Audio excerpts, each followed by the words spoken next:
Ahoy crew, and welcome back once again to the latest installment of the Maritime History Podcast.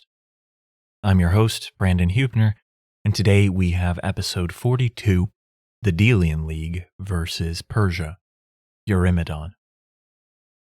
Quickly before we get into things, I just wanted to say thank you for all of your warm comments over the recent weeks.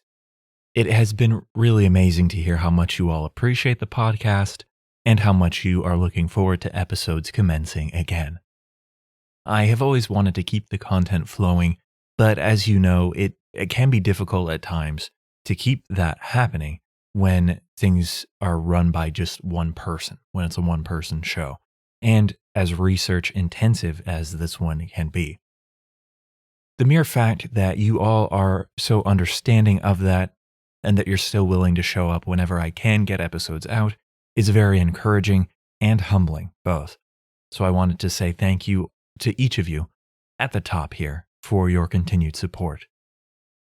One other minor note, and that is just if any odd sounds creep in today, I would suspect that it's the boiler for my house's heating system running on overdrive. It's a balmy 10 degrees below zero Fahrenheit here where I am, which Google informs me is about 23 degrees below zero Celsius, so it's rather cold.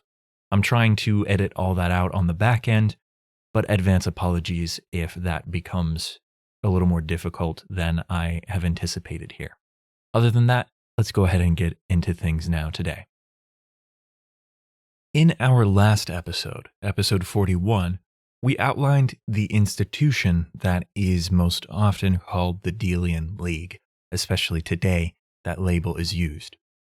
After Persia's second invasion of Greece failed, Greece had some breathing room to rebuild Athens, or at least to start that effort, and to also re-examine some of the ways that the city-states acted towards one another. Athens had emerged as the naval power, as we've seen, and Sparta had done her duty to lead the Hellenic League in the defense against Persia. Once the dust had all settled, though, Sparta's unique political structure led her to withdraw from the League, which gave Athens room to then seize the reins. The Delian League emerged from that situation, and with this institution, Athens was then able to steer the foreign policy of the Aegean city-states.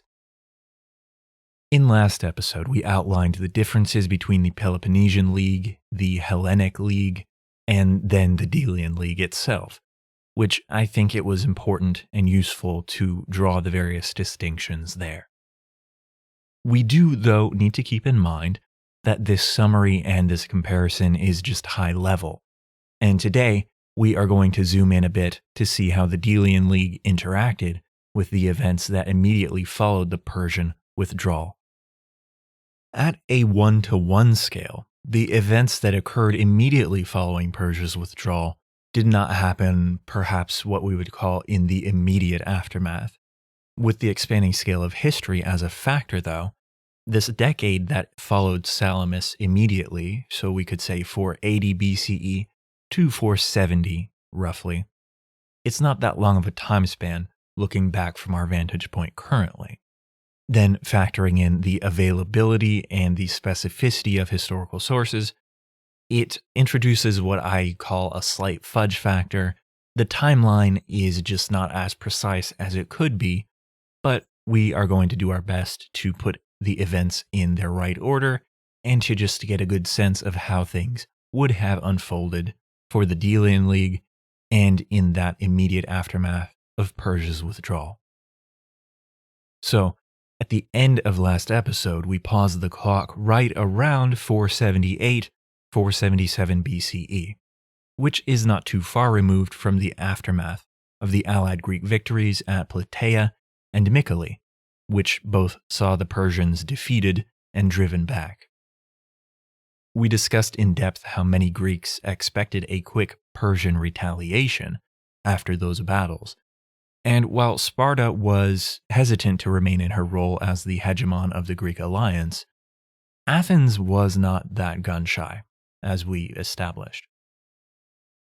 Domestic Athenian politics pumped the brakes just enough so that Themistocles couldn't lead that huge offensive that he was rumored to have desired. As we've seen in the unfolding of events after that, once the cities in Ionia then requested assistance from Athens, Athens obliged kindly, and then there were some other events which combined to leave Athens as the only remaining hegemon that had influence in the Aegean and the areas occupied by eastern Greek cities. It was out of this that the Delian League was born. We've seen that the League itself was formally created on the island of Delos in the Aegean Sea, and this same island is where the treasury was also housed at first. We made fairly clear that in the early stages of the League's formation, and then increasingly so over its lifespan, the obvious driving force behind the League and its decisions was Athens and the leadership that she held over the League's members. Now, other than what I said in the introduction here, we haven't really heard the name Themistocles again since the tail end of our prior series of the podcast. It was there that we followed his personal thread through to its conclusion. But I think it bears mention here that in 477 BCE, he was still in Athens, and he was still a political leader, actually. But he was not really in military leadership anymore at this point in Athenian and Greek history. That said, as we've seen, Themistocles was a man who was famously wily, ambitious, and driven, I would say. He was also able to win the affections and support of what we might today call the poor and the working classes of Athens. It was for this tendency that some historians call Themistocles a populist. And I guess the label does fit, although there is a lot more going on besides just that simple label. Nevertheless, after the war itself had ended and Themistocles was back in domestic politics, without the benefit or the distraction of military glory to prop up his name and his legacy, I guess that depends which perspective you're looking from, well, once he's back in Athens, for him, things begin to sour just a little bit. By 477, by the time he's back in Athens, he has been famous for so long for his exploits before and during the war especially, that some of the working class who had early on and continued to support him, by the time the war is over and people are trying to rebuild and move on, Themistocles is beginning to grow slightly unpopular. For the working classes, there is a contingent of them that they've grown tired of hearing his name in the public sphere. That's how the story goes anyways.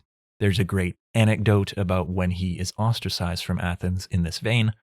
I'm sure you can hear it on other podcasts. It's true, though, by this time as well, Themistocles himself had made some choices that did not help his reputation either. But in the end, it becomes clear that some of the conservative factions in Athenian politics, they had it in for the once great Themistocles. Sparta, of course, supported some of these conservative politicians behind the scenes, because Sparta also had no love lost for Themistocles. So it's at this stage in Athenian political history and in the aftermath of the war against Persia that a man named Cimon enters our stage. Cimon was the son of the Athenian general Miltiades. This general had won fame because of his tactical engineering of Greece's victory at the Battle of Marathon, which had occurred during Persia's first invasion of Greece. Miltiades himself had been a tyrant at an Athenian colony, and then when Persia did invade, he served as a vassal to the Persian king for several years. This was before then he and his family fled back to Athens. With this backstory, perhaps you can imagine, Miltiades was pretty conservative in the context of Athenian politics. He had been a tyrant. He dragged his feet in getting out of Persia's orbit. So once he fled back to Athens, he was not really that thrilled about the rapid democratic reforms that had begun to take Athens by storm. and these reforms had begun to put old-fashioned tyranny, well, out of fashion. Miltiades ended his career, and really his life, in a naval expedition against the Greek Cycladic island of Paros, and this happened in 489 BCE. This was well before the second Persian invasion, but I think it's relevant to our discussion. After the Battle of Marathon in the first Persian invasion, Miltiades was apparently so popular that, as Herodotus writes it, quote, "The Athenians were thrilled to grant his request when he asked them for 70 ships, an army, and some money, without revealing against what country he would lead these forces." The story continues that he makes sail for the island of Paros to carry out what was basically a personal vendetta, although he tried to excuse this errand by saying that the island had Medized during the Persian invasion, and that justified everything he was trying to do to them. He tried to extort them by laying siege to the city, but this siege failed. Miltiades injured himself during the siege, and then when he returned to Athens empty-handed, the true motive for this foray to Paros was revealed. In the fallout, Miltiades was sentenced to death for having deceived Athens, and although that sentence itself was not carried out, he, not that long after, died from gangrene that had developed in the wound he sustained back on Paros. Basically then, a hero, a man who had been a hero in Athens, died an ignoble death after he summarily tarnished his reputation. That outcome, this whole story, of course, had an impact on his son Cimon. And the impact was that it made it much more difficult for Cimon to open doors into Athenian society and politics. The sentence against his father had included some hefty fines which were passed down to Cimon. So just in that sense alone, he started his career in the hole, so to speak. He did follow in his father's conservative views, and before long he developed a reputation as acting more like a Spartan than an Athenian in some ways. Plutarch says that, quote, "He lacked entirely the Attic cleverness and fluency of speech. In his outward bearing there was much nobility and truthfulness, and the fashion of the man's spirit was rather Peloponnesian, plain, unadorned, and in a great crisis, brave and true." These particular qualities will come into focus again later, but I think it's just a good marker to help us get a sense of how Cimon differed from Themistocles, especially as leaders in Athens. Now, some of the conservative land-owning clans in Athens, they worked their schemes in such a way that in 476 BCE, Themistocles was ostracized from the city. We know the ending to his life story. We ran it through in the end of Series 2, Episode 40 in particular, so I won't rehash it here today. It's interesting, though, to now compare the pieces and to see that right in the same time frame, when Themistocles is being ostracized and when the Delian League is in its very infancy, Cimon is also elected to be the Delian League's main commander. And it's here, in the military and the naval side of things, that Cimon truly distinguishes himself and he comes into his own as the next big thing in Athens. It maybe shouldn't surprise us that Cimon does have a high level of military skill. He did come up in the events surrounding the Battle of Salamis, although I can't recall if we discussed his role specifically back when we looked at that battle. In short, Cimon was from the landed class of Athenian families, and he was fighting as part of the cavalry forces during the second Persian invasion. However, when the debate raged between Themistocles, who was pushing for the stand against Persia to take place there at Salamis, where ships in close confines could be the advantage, and he was pushing against those who wanted to fight the battle at the Isthmus of Corinth instead. It was written that in that debate, Cimon was the first one to understand that Themistocles' proposal was the correct one. Cimon was said to have led a band of men up to the Acropolis in Athens, where he dedicated his horse's bridle to a goddess there, which symbolized that he understood that what the city needed then was not knightly prowess, but sea fighters instead. Then, during the Battle of Salamis itself, he also displayed heroism, as it's told. So we can only surmise that he also did this on board a ship somewhere amidst the melee that was the Battle of Salamis. It's an interesting picture to consider his role in that battle against Themistocles' role and how their lives would unfold afterward.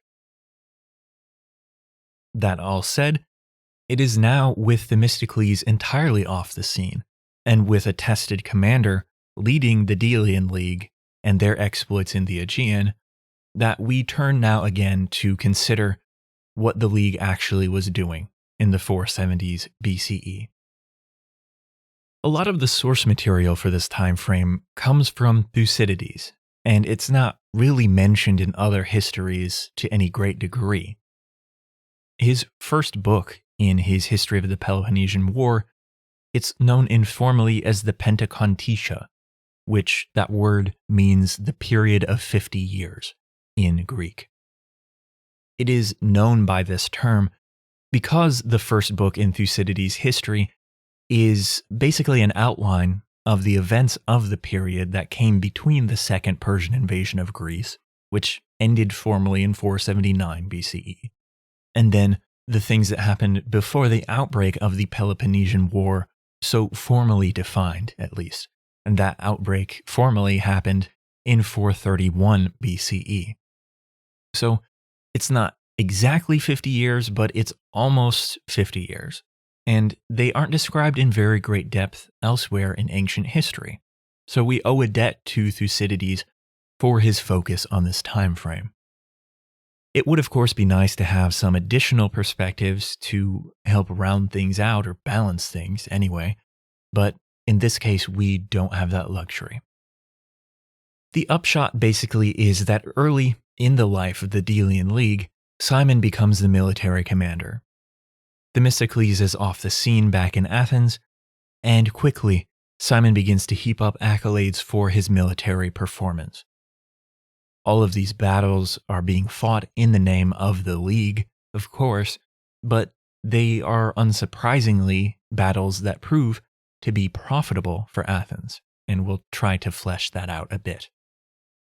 The character of Cimon's exploits as Delian League military leader, they basically fall into two categories.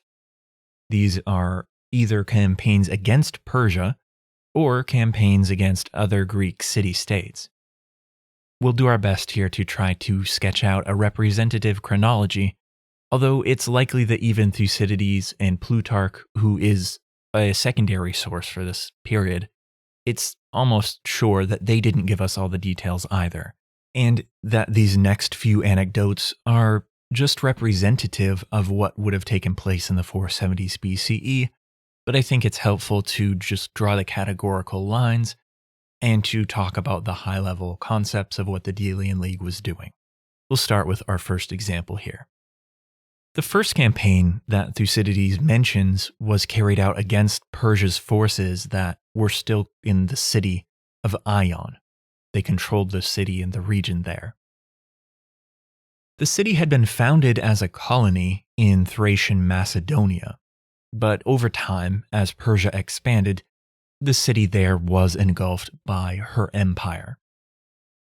Now, after the series of defeats that Persia had suffered, she was starting to withdraw, and Cimon's charge as leader of the Delian League's forces was basically to help speed up Persia's withdrawal from any area that bordered the Aegean Sea. So at Ion in 477-476 BCE, the Persians refused to retreat willingly, even though they had been defeated on the battlefield outside the city. So, as you would do, Cimon and his forces laid siege to the city to finish the job. Because Xerxes still sat on the throne of Persia's empire, And, well, as you might remember, we saw in looking at some of the naval battles from the prior invasion, his commanders might have been terrified to be labeled as a coward by Xerxes. So, the commander at Ion, he took a dramatic exit. When he realized that the city was under siege, that Cimon and the Delian League surrounded and he had no escape, he wasn't going to be able to emerge with his life or his dignity. He chose to set fire to the city, and he destroyed with it his family, his treasures, and himself, as Thucydides tells it. The outcome there is that the Delian League retook the city and the region and snuffed out Persia's influence there. The main aim of this type of campaign, because surely there were others besides just this one city alone, the main aim must have been to push Persia back and then to sign up the liberated city in the Delian League. Doing this in a number of cities along the coasts and the area around the coasts of the Aegean Sea, it would have had the dual benefits of, one, weakening Persia, but two, also adding another source of contribution or ships to the role of cities that had to make their contribution at Delos each year. The dual benefits here would have been acceptable to everyone when the main target was just Persia and pushing her back. But in time, well, things began to shift a bit. The next outing of the Delian League, as mentioned by Thucydides, is one that is arguably into a third category of campaign, but I'll just describe it here. It was in the Aegean Sea against the island of Skyros, which up to this point in history had apparently maintained a native and independent population. At least, it was native as far as Plutarch and his contemporaries at that time would have defined it. Anyway, Cimon and the League attacked and they subjugated the island. They settled their own colony on it, even. The native population which they defeated were called the Dolopians. And Plutarch writes, he says that due to their poor income from only farming the land, the Dolopians turned to piracy on the high seas, and they even began to rob merchants who tried to deal with them reasonably.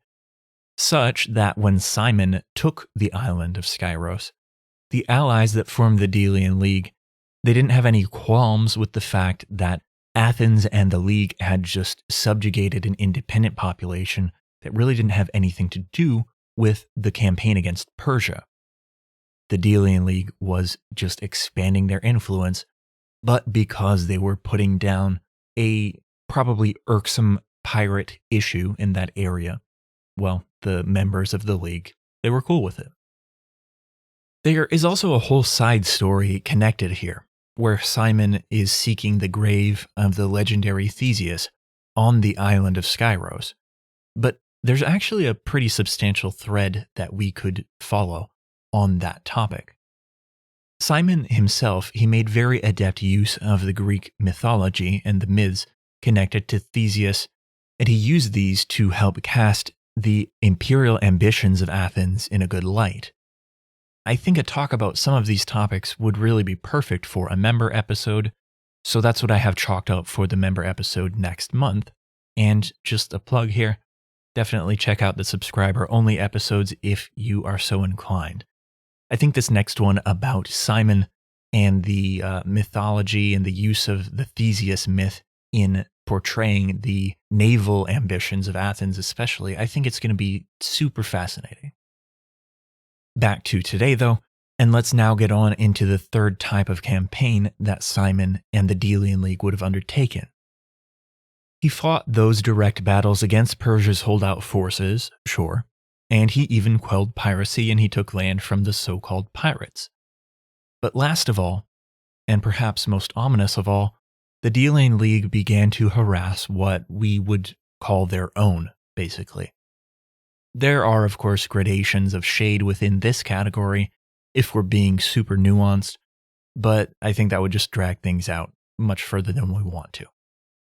First here, Cimon led forces against cities that had not yet joined the League. but who also were not subject to Persia. The example of this type of measure is the one that was taken against Charistus, which was a city on the island of Euboea. The city had not yet joined the Delian League, and they were basically compelled to join the League at the point of a spear that was brought to the island thanks to the Delian League's navy. I think a quote from Donald Kagan here is pretty sufficient to describe the significance. He writes, quote, "Apart from the unpopularity of the Medizing Charistans, there were other reasons for the campaign. It would scarcely seem fair that a city should benefit from the League's war against the Persians and its protection from piracy, while allowing its neighbors to bear the cost. The Athenians acted with the support of the League, but the use of compulsion was ominous." Ominous is a good word, simply to describe the feeling. For me, I keep thinking of the Borg of Star Trek fame also. In a sense, the Athenians traversed the Aegean and greeted all holdouts with the phrase, "We are the League, you will be assimilated, resistance is futile." And perhaps such is the nature of all empires. That's a different discussion, though. These campaigns against Persian remnants or against holdout Greek islands took place during each sailing season down through the 470s BCE, it appears. Details are a bit scant, but it's not until this next event in 470 BCE that we have a more rough estimate on timing.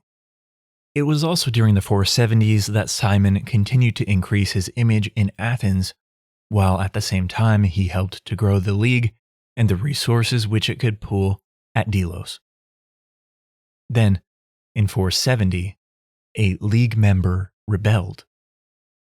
As is the trend, Thucydides doesn't give us much detail in describing the rebellion, but it is still noteworthy because it's the first example we have of a city or an island that was a League member, but then had misgivings, especially misgivings to this degree.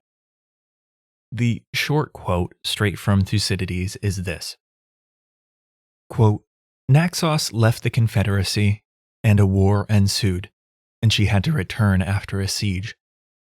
This was the first instance of the confederacy League being forced to subjugate an allied city, a precedent which was followed by that of the rest in the order which circumstances prescribed." Really, this description by Thucydides is pretty straightforward, and it leaves us to speculate a bit more than I would like. Kagan speculates a bit about what this subjugation might have entailed, but thankfully the original historian Thucydides then goes on to elaborate about why Naxos herself might have felt compelled to try and leave the Delian League.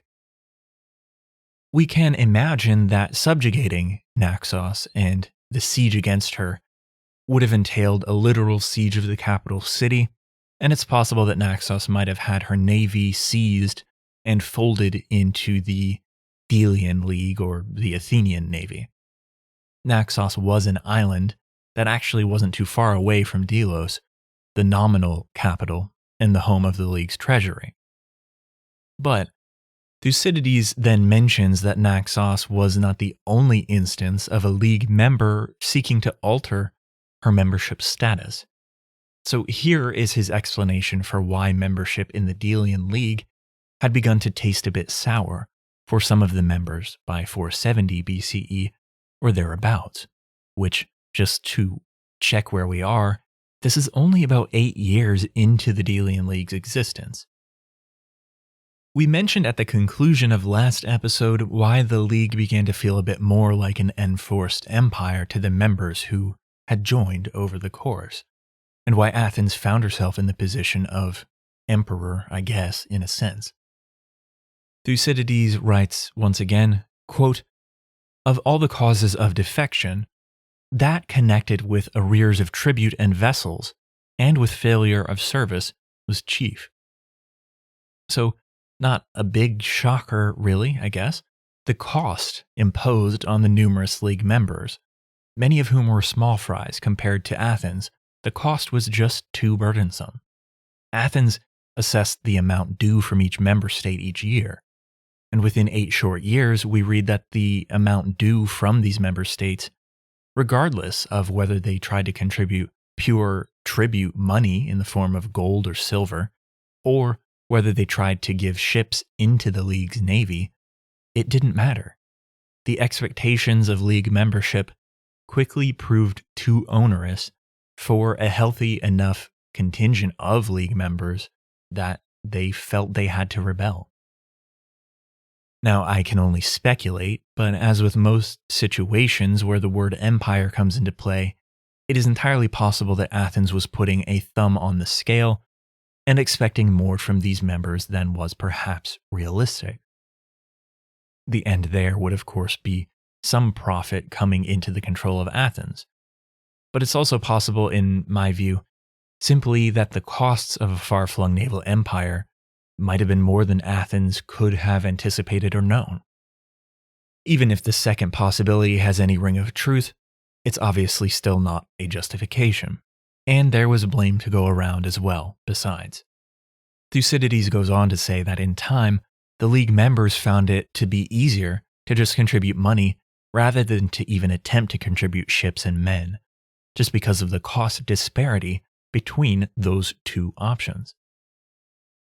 All of these things as a factor, then, the power balance began to skew in favor of Athens rapidly. She quickly had control of almost all of the ships in the League's navy, and she had so much money flowing in on top of that, despite the League's voting structures, that she found really no obstacle in the way when League members needed to be put back in place, like Naxos here in our example. So then, just to briefly recap before we launch into the final item today, we've seen that when Cimon was installed as the Delian League's commander, he quickly demonstrated capability on the naval and the military fronts. He took to heart the League's stated purpose of snuffing out any remaining embers of Persia's presence that could hope to influence events or control of events in Greece and their sphere along the western shores of Asia Minor. But once Cimon started those campaigns, he found that Greek cities and islands might not be so eager to join the League as had been assumed. A few of them needed encouragement, you might say, and then others needed a backhand to keep them in line, too. I mean, let's just be honest, that's what is happening here. Over the course of time, these more pressure tactic type measures began to tip the scales even further in favor of Athenian empire than had originally been the case. The League was a league in name and in form, I suppose, but in time, everyone had that feeling that Athens was the one running the empire, basically. So then, our concluding event today can be viewed either positively if you look from the Athenian perspective, or possibly with a negative tinge if you look at it from the perspective of any allied League members who might have been looking on their decision to join the League with any degree of regret. The event occurred in 469 BCE, so this is right at about the 10-year mark for the number of years where Cimon had been leading the League's military campaigns. He had managed to grow the League's membership dramatically, no thanks to his questionable tactics, but it seems likely that Persia's king Xerxes began to feel a bit threatened by this new force to be reckoned with in the Aegean, the force led by his old nemesis, Athens. Thucydides mentions a battle occurring at Eurymedon River, but he mentions it only in the briefest way. So in this particular case, we have to turn to Plutarch to help fill out the details.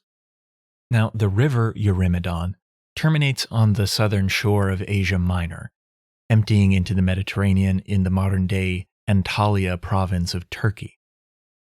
It's far enough east that the Delian League and the Greek city-states hadn't quite gotten to reassert their influence there. So we read that Xerxes had ordered some type of military and naval buildup centered around Pamphylia, which is the region where the Eurymedon River meets the Mediterranean. We are left to draw our own conclusion, but it seems reasonable to conclude that Persia had finally found some degree of agreement and breathing room enough so that they had rebuilt some measure of naval strength, and they were now seeking to land another blow on Greece if they could manage it. Most likely they would have aimed not to launch a full-scale invasion of Greece as they had done previously, but just to move along the coast of Asia Minor and begin to retake control of some areas where the Delian League maybe had freed cities from Persian control over the 470s BCE. Once the Delian League got word that Persia was beginning to build up again, we read that Cimon sets sail with 200 triremes. Now, there is an issue where he attacks the territory of Persecles. It's a Greek territory in Asia Minor, and he does this because they refused to let his armada land in their territory. Maybe the Delian League's reputation had preceded it. But as you can imagine, the strength of a 200-strong trireme fleet was a bit influential.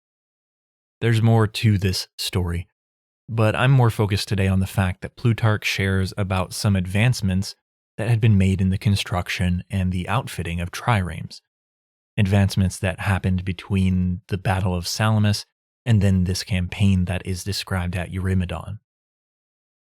The Battle of Salamis was fought in 480 BCE, and we're now looking at 469 BCE, so only 11 years difference, roughly. Here is what Plutarch tells us in his Parallel Lives about Cimon's trireme fleet. He writes, quote, "These vessels had been from the very beginning very well constructed for speed and maneuvering by Themistocles, but Cimon now made them broader and put bridges between their decks, in order that with their numerous hoplites they might be more effective in their onsets." Essentially, what we read here is that Cimon and Athens had been able to stretch the service lifespan of at least some of these triremes for up to 10 years. So it's possible that some of them had actually fought at the Battle of Salamis, and then in the ensuing seasonal campaigns around the Aegean. Originally, they had been built for maneuverability, and they may have been constructed with a narrower beam, as they were purpose-built by Themistocles prior to the Battle of Salamis. But Cimon apparently widened the beam of these ships in order to give them a bit more stability, we presume. But then he also added more decking on top of the triremes. Decking which, we're obviously left to assume was not there at any time prior. Added decking would obviously add to the weight of the ship, but in this case, it allowed Cimon's fleet to add more marines to each ship too, which is an important piece if they planned to do much close quarters fighting, or if they planned on the need to have more trained men available for fighting on land, should that become necessary. In that sense, it added a bit more versatility to the fleet's overall options, their abilities. There is something known as the Decree of Themistocles, which is associated with the Battle of Salamis and the formal appointment of men to the Athenian trireme fleet there. Looking at this decree helps give us an idea about when the triremes were in their lighter, narrower ship form, focused on ramming ability in the tight confines of the Salamis Strait, and the contingents of men that would have been assigned to the ships that were in that configuration. When the ships were narrower and lighter, and they did not have this added decking, each ship was assigned 10 marines and 4 archers. There are other sources that reference the naval battle at Lade, for example, and these indicate that in other situations, a trireme could carry up to 40 marines. So I think it's entirely reasonable to estimate that for this battle we're talking about today at Eurymedon River, with a trireme fleet 200 strong, the fleet of Cimon, it could have been carrying at least 5,000 hoplite marines, if we give that estimated 40 marines per ship, and the extra decking there to give them all, room to be effective. I also find it interesting to note that in a study done by Morrison and Coates in their indispensable book called The Athenian Trireme, and do go find a copy of that if you're interested in this whole era and discussion. In that book, Morrison and Coates state that 10 to 15 years of service is about the time that you would expect that a trireme would begin to age out, so to speak.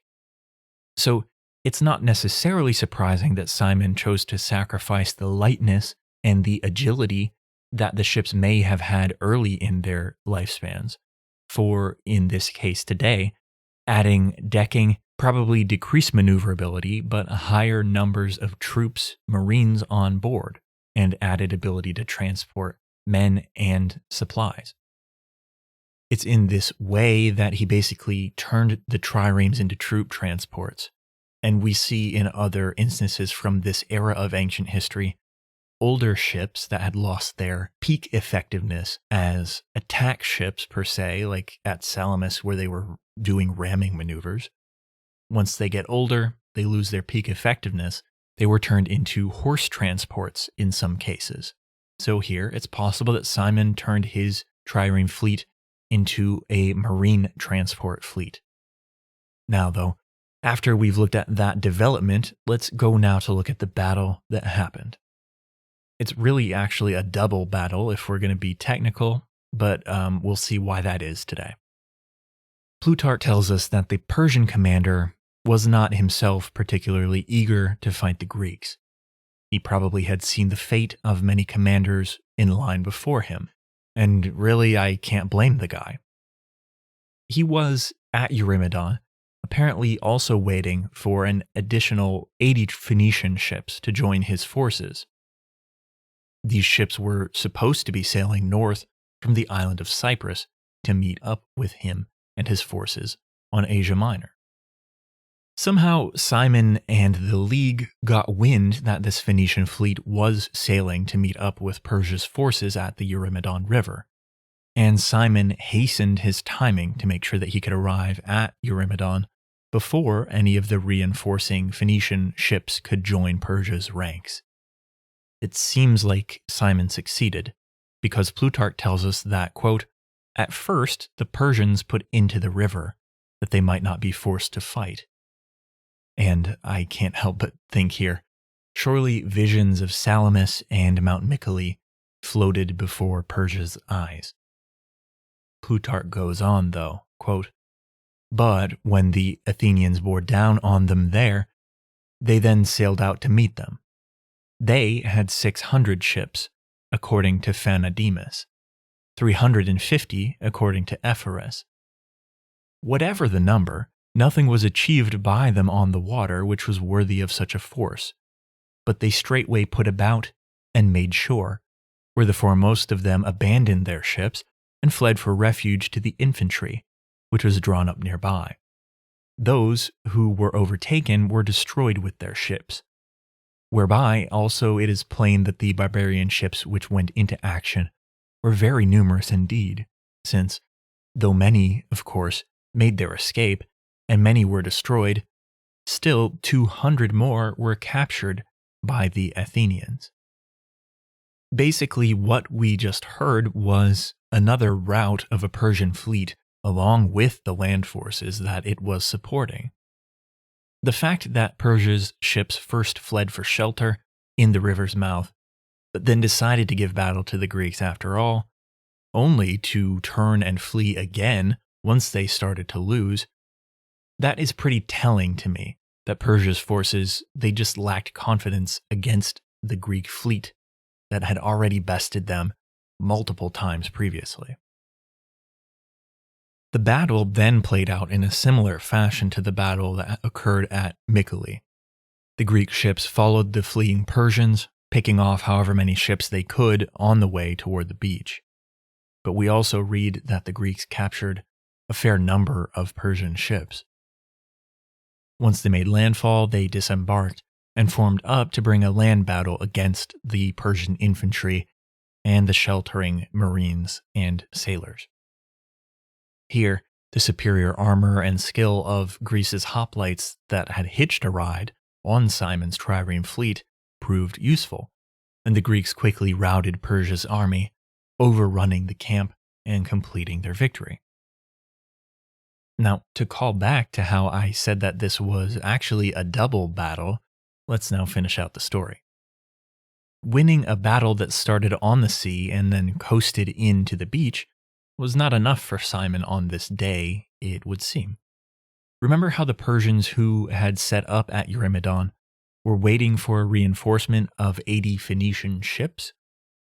Cimon got word from a scout somewhere that the 80 Phoenician triremes realized that they were too late and that they were cut off from the forces that they were going to reinforce, and that this Phoenician fleet put into shore somewhere en route. Since, though, they were unaware of how the battle itself had ultimately panned out, they knew only that Greece got there first, Cimon decided that the day was young still, and that he had the element of surprise on his side, and he wanted to put it to good use. Now, we don't have very much detail in the ancient sources, but Plutarch does tell us, quote, "They were panic-stricken at his attack and lost all their ships. Most of their crews were destroyed with the ships. This exploit so humbled the purpose of the king that he made the terms of that notorious peace by which he was to keep away from the Hellenic seacoast, as far as a horse could travel in a day, and was not to sail west of the Cyanean and the Caledonian Isles with armored ships of war." So, the victory that Cimon and the Delian League won at the Eurymedon River, a double battle, one victory on land and one at sea in a single day, this victory was so decisive against Persia's power in Asia Minor that Xerxes was forced to agree to peace terms which forbade him from coming within a day's ride of any sea coast. I do have to note here that modern scholars tend to scrutinize the timeline, and they have pretty good arguments for why they think this peace agreement that's referenced probably came later and may not have been purely instigated by defeat at Eurymedon. But for our discussion today, I think the overarching point is that by being defeated at Eurymedon, Persia was dealt another heavy blow, and this time it occurred closer to their own homeland than it did to Greece proper, even. Or, I mean, maybe if we're being fair, it was halfway in between each. But it's certainly the battle that occurred furthest away from mainland Greece so far in all the battles we've looked at between Greece and Persia. What this tells us is that the Delian League had solidified its influence over the Aegean and over Greek colonial holdings, so much so that Persia was effectively not much of a threat. It didn't take long, though, for some of the Delian League members to notice this reality and to start asking tough questions about the League's continuing purpose. If its stated goal, as was formally held forth when it was created and throughout its existence, was just to oppose Persia. If Persia wasn't a threat, what's the League for then? The answer to this question obviously also had implications for the stringent tribute requirements that the League members were still being saddled with. Many of them were still happy to maintain the arrangement, of course, but the camp of dissenters and question askers was starting to grow and to get a bit more vocal. We're going to pick up this thread next time around, but for today I want to introduce one more person to our historical stage, someone who you no doubt have heard of and who we will get to know better in upcoming episodes. Back in Athens in 472 BCE, a man named Pericles financed the first production of Aeschylus's play, The Persians. We have encountered a few scenes and passages from this play already, specifically those that deal with the gory scenes of the Battle of Salamis and the carnage that was wrought there as triremes clashed in the narrow strait. I love these scenes because the playwright Aeschylus was himself present and fighting at the Battle of Salamis, so they are probably the closest perspective we have of what involvement in that battle and that scene would have actually been like. That isn't the point, though. The play dealt with the battle and the Persian personalities specifically, casting Xerxes as the arrogant ruler who invited the displeasure of the gods for thinking himself great enough to try and conquer Greece. The play from Aeschylus, coming nearly 8 years after the victory at Salamis itself, roughly coincided with the waning days of Themistocles in Athens. His rivals had started to close in, Cimon, the general of the Delian League, among them. Those leaders were the conservatives and elites of Athenian politics, who were seeking to stifle democratic tendencies that men like Themistocles and institutions like his navy had encouraged. So onto the scene then in 472 emerges Pericles. By financing the production of this play, the Persians, Pericles was signaling that he was also wealthy and that he wanted Athens to take note. Now, taking on this role of financing the production of a play, it was actually a duty for wealthy citizens of Athens. But there were also competitions where the plays were put on at a festival and then a winner was chosen at the end. So bragging rights were also at stake. Not to mention the public message that could be sent depending on the substance of which play or production was chosen. When Pericles financed the production of this play about the Persians and about the Greek victory at Salamis, he was pretty young. He was only 23 years old. But by choosing that particular play, he was also signaling support for Themistocles and for his legacy. And this, even though Pericles knew that the sharks were circling around the once great naval leader of Athens. As we know, Themistocles is going to be ostracized not long afterwards, only a few years. And Cimon himself was by 472 BCE firmly in his place as the military leader of the Delian League. He had more victories to come after 472, as we've outlined today. All the time, as those victories kept stacking up all the way down through Eurymedon and even afterward, back in Athens, Pericles was biding his time and building up the Democratic Party in Athens, while the Delian League continued to deal with its own issues scattered throughout the Aegean and really the wider Mediterranean. And it's there we're going to pick up next time. That does it for our episode today, and I hope that you enjoyed it. Join us next time, though, as we continue following the Delian League's evolution. As I outlined, various members are going to grow more skeptical of their place in the league, which, leads to some events you can perhaps predict. The word rebellion is thrown around often, we'll put it that way. Then, we are going to follow the league in what maybe will feel like a bit of a detour, back down to the land of Egypt, where we haven't been for a while now. There, we will actually witness an Athenian naval fleet sailing up the Nile River and participating in a war there. And at the same time, Athens is fighting the opening direct battles against Sparta and Sparta's allies, battles that we know as being part of the First Peloponnesian War. So there are a lot of moving pieces coming into view for us now, and I'm going to do my best to arrange them in a sensible way.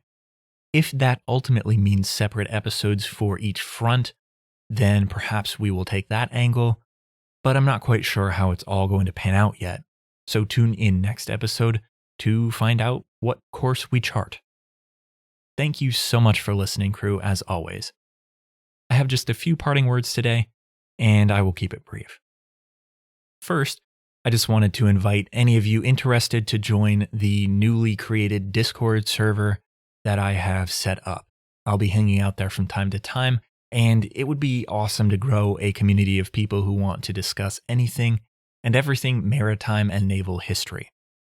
Now, I had never used Discord before, even though I've heard of it, but I am quite familiar with the idea of an internet forum and how the old school ones used to work and still do work in some places.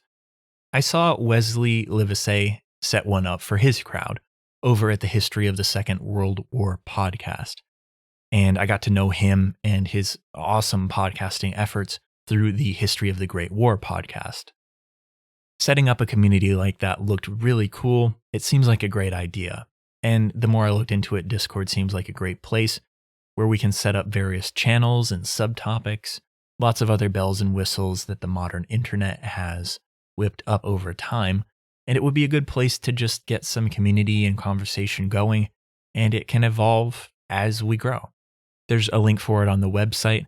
Do come check it out if that sounds interesting to you.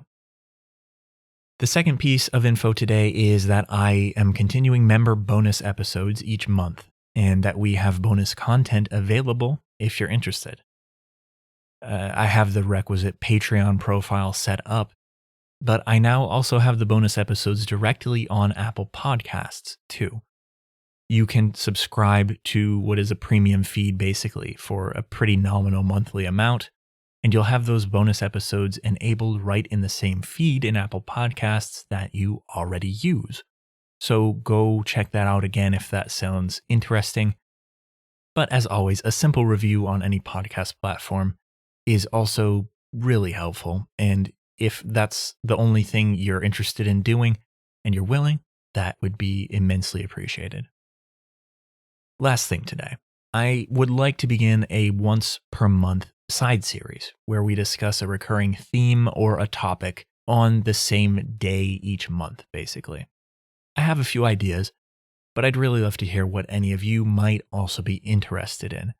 So look us up on social media or email and just lend your voice to vote, basically. I have a few ideas that I'm mulling over. I'm thinking that perhaps we could take a nautical phrase or term that is still used in popular language today, but which people may not fully appreciate how it's actually tied and grew out of seafaring culture. Those types of things have always fascinated me, how prevalent they are in modern language. Another option is to just consider one shipwreck each month, either looking at the story of the ship and how it was lost, perhaps a nautical archaeology angle, or even both or more. The last option that I've always considered involves nautical fiction more than real-life history, but I think that the well-loved Aubrey Maturin series of novels are more a cross of fiction and history both, honestly. They're well known for that.